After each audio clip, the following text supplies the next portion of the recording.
Šalta šįryt.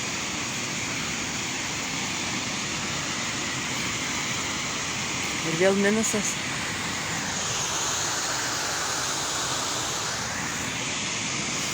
Pirštinės tokias gražias turiu.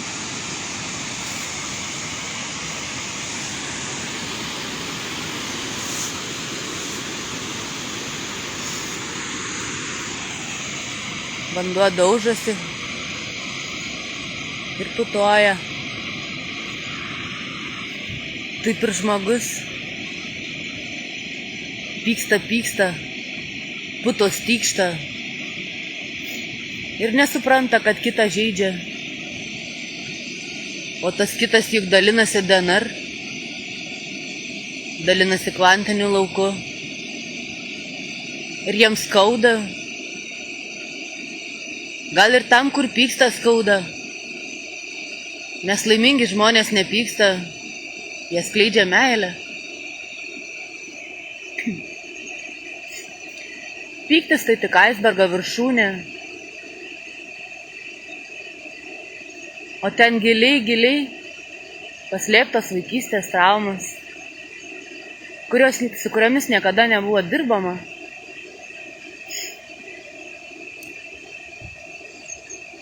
Žmonės patiria traumas ir visą gyvenimą užstrinka aukos vaidmenyje. Kodėl man taip? Ką aš padariau?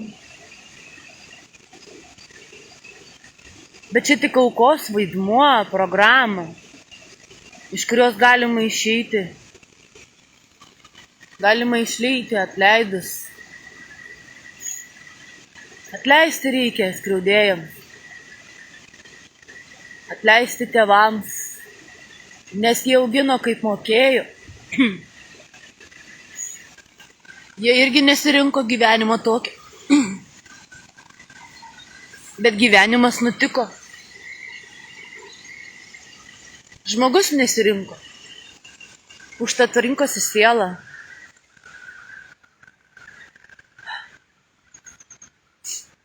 Svarbiausias klausimas prie kiekvienos traumas, prie kiekvieno atsiminimo paklausti, o ko iš to turėjau išmokti? Kokią savybę pastiprinau? Žmogus pradeda gyvenimą nuo 1 klasės. Ir kai neišmoksta pamokų, pasilieka kitiem metam kartuoti. Tol, kol išmoks. Užstrigimas tam tikroj būsenoj. Tai yra pasilikimas 2 klasėj. Kartais amžinai. Atleisti reikia. Paleisti. Pagalvoti, ko išmokai.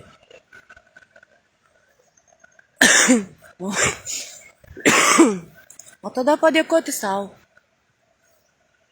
Ir pasakyti, koks aš esu stiprus, nes tai išgyvenau. O dar stipresnis, nes sugebėjau rasti jėgų atleisti. O tada padėkoti, koks aš fainas, kaip dabar gera, kūnas atsipalaidavo. Siela džiaugiasi. Nes visos traumos gyvenime, kurios vyksta, jos vyksta tam, kad tave padarytų stipresniu.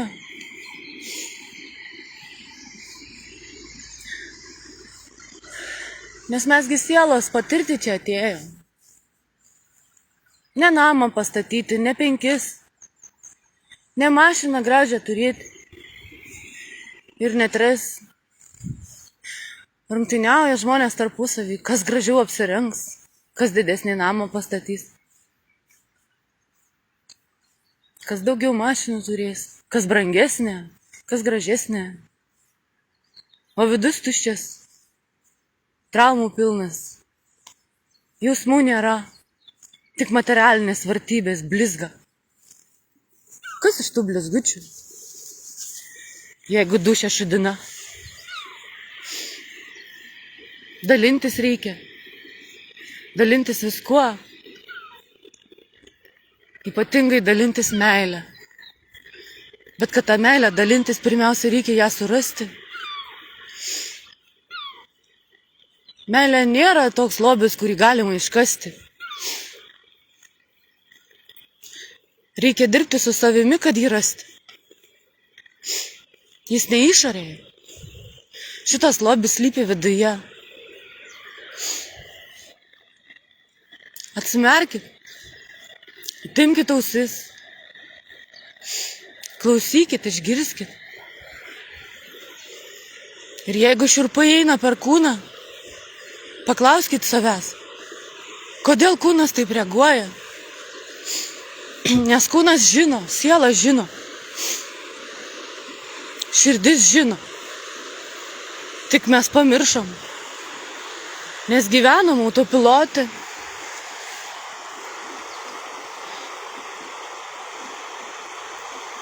O žmonės bėgioja ryte. Kiekvieną rytą tą pačiu taku. Autopilotasgi. Bėkit kiekvieną kartą vis nauja gatve. Tuomet protas liks aktyvus. Nes kai važiuoji nežinomų keliu, tu turi stebėti ženklus. Kai eini tuo pačiu taku, turi žiūrėti, saugotis duobės. Tada protas yra aktyvus. Ir tada gyveni čia ir dabar. Anglai sako being aware.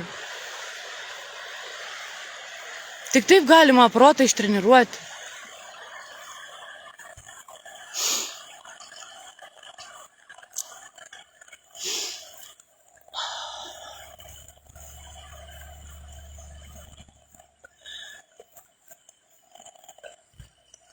Užsisuka žmonės į tą žiurkės ratelį ir gyvena jame. Ir negirdi, kaip širdis verkia. Nieko nesigauna gyvenime, niekada nenudirbsi darbo idealiai. Kas būtų, jeigu gyvenime? Kas būtų, jeigu, pavyzdžiui, kepenys užsimanytų dirbti kaip širdis? Taigi ne jos darbas. Niekada neatliks idealiai. Kiekvienas žmogus turi savo paskirtį pasaulyje. Bet dabar toks chaosas. Kiekvienas dirba ne tai, ką mėgsta. Visi dirba tai, ko nekenčia. Ir kiekvieną rytą keliasi į darbą su mintimi. O Dieve, ir vėl tas pats, kada tai baigsis? Nugarą skauda. Taipgi kūnas reikia, sustok. Kūnas reikia, sako, sustok. Prisimink, ko vaikystėje norėjai būti. Iki tol, kol traumos tave suformavo. Atleisk priešams. Atleisk visiems, kurie tave skriaudė.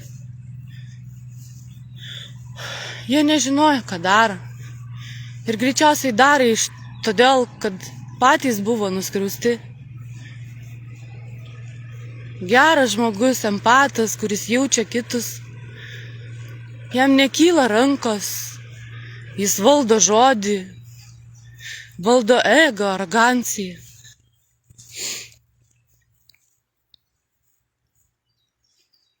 Kaip sako, kramtyk, ką kalbi. Nes žodžiai gali sužeisti stipriau negu peilis. Ir kartais taip skauda. Atrodo, nebeišgyvensi. O dabar skauda dėl to, kad tiek daug žmonių visiems skauda. Darykit ką nors. Išgirskit.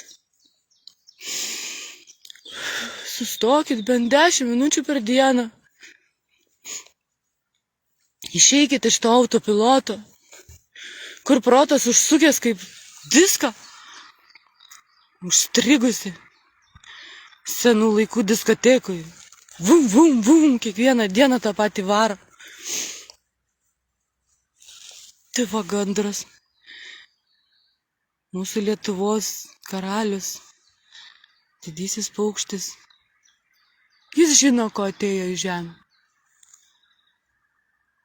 Jis susiranda porą iki gyvenimo galo. Jų ryšys forever, sako amžinai. Jeigu vienas miršta, netrukus miršta ir kitas. Arba visą gyvenimą kenčia, kol ateina laikas jam numirti.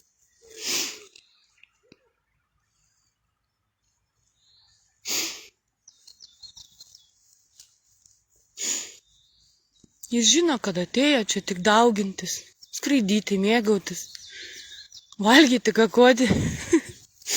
Čia panašiai kaip katinas. Tik katinas dar meilę duoda, energijas išvalo. Nuo senų senovės pas kiekvieną raganą, pas kiekvieną močiutę katinas buvo.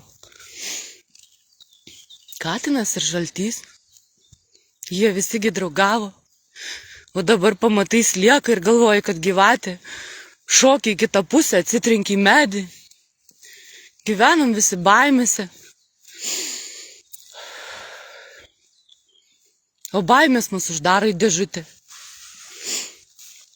Ir iš jos išlipti niekaip negalim. Sako ribos. Taip teisingai brėžti ribas reikia. Bet reikia žinoti, kur tos ribos iš tikrųjų turėtų būti. Nes žmonės prisibrėžia dabar tiek ribų, kad nuo jų kiekvieną dieną springsta. Pavyzdžiui, man drabužius lyginti nepatinka. Na ir kas? Gi visada yra pasirinkimas. Pas mane spintai nėra tokių drabužių, kuriuos reikėtų lyginti. Tu kam jas pirkti? Ir paskui kankintis? Jeigu gali gyventi taip, kaip nori. Visuomet yra pasirinkimas. Bent du mažiausiai. Kairė ar dešinė. Nes žemėje yra balansas, neutralas. Jeigu yra karšta, yra šalta. Yra vanduo, yra ugnis. Yra diena, yra naktis. Nu ir taip toliau visi jau viską žino. Žmogus turi būti neutralas.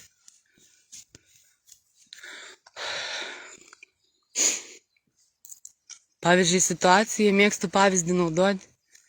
Yra žudikas ir tas, kurį nužudė. Kurio pusę palaikyti? Visuomenė iš karto žudiką pavers velniu. O tą, kuris nužudė, Dievas. Sakykim, gerėtis. O kodėl tas, kuris žudė, taip elgėsi? Nepagalvojat? Niekada? Kodėl jis velnias? Gi aplinka jį tokį suformavo. O kas yra aplinka? Aplinka esu aš, esi tu. Esam visi kartu. Tai ir yra aplinka, kurį mes suformavom. Jisgi nekaltas, kad jis skriaudė. Skriaudė vaikai, smėlė dėžiai, skriaudė mokykloj. Parėjus namo skriaudė tėvai, nes nežinojo, ką daro. Nes tokios normos buvo. Mušti buvo normalu. O siela verkė, kodėl, už ką. Bet tada buvai mažas, nesupratai. Užtat dabar esi didelis. Ir gali suprasti, jeigu nori. Paklausk savęs, ko išmokai. Kodėl išgyvenai iki dabar. O galbūt yra tikslas, kodėl tu vis dar čia. Galbūt tau lemta pamatyti ateitį, kuri bus nuostabi. Nes pasaulis keisis. Nes tas velnias priėjo liepto galą. Dabar laikas jį nustumti nuo skardžio ir atstatyti žemėje balansą.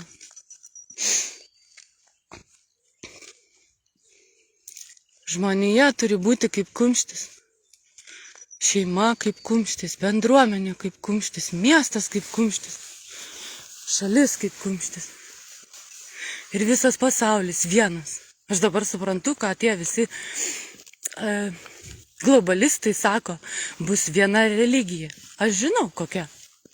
Viena religija bus pavadinimu meilė. Viena kalba, žinau ir tą. Kalba bus meilė. Meilės kalba. Viena kultūra. Taip, ir tas įvyks. Bus meilės kultūra. Vienu žodžiu progresuosim. Anksčiau ar vėliau. Tie, kas norės. Nes kiekvienas gyvena skirtingai realybei. Ir kiekvienas turi valią pasirinkti. Tie, kurie norės, pasirinks tvoros pusę. Tie, kurie nenorės, toliau veis tvoros ašmenimis. Tai va toks rytinis filosofijos pamąstymas.